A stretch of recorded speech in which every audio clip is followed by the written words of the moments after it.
একাধিক দাবিতে রায়গঞ্জ বিডিও অফিসের সামনে অবস্থান বিক্ষোভ কর্মসূচি গ্রহণ করল রাজ্য কোঅর্ডিনেশন কমিটির উকিলপাড়া সেক্টর কমিটি।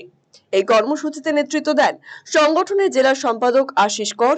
তিনি বলেন, সংগঠনের কেন্দ্রীয় কমিটির নির্দেশে সপ্তম পে কমিশন, 35% মহার্ঘ ভাতা সহ 7 দফা দাবিতে আন্দোলন করছেন তারা। আমাদের কেন্দ্রীয় সিদ্ধান্ত অনুযায়ী সারা রাজ্যে মহকুমাতে 3 ঘন্টার অবস্থান কর্মসূচি হবে 7 দফা দাবিতে। সেই দাবিগুলো মূলত রয়েছে আমাদের সপ্তম পে কমিশন গঠন এবং আমাদের কেন্দ্রীয় হারে 35% মহার্ঘ ভাতা, 35% মহার্ঘ ভাতা এবং আমাদের পেনশনারদের ক্ষেত্রে যে কমিউটেশন ছিল 15 বছর পর্যন্ত সেটাকে সুপ্রিম কোর্টের নির্দেশ অনুযায়ী কমিয়ে নিয়ে আসা।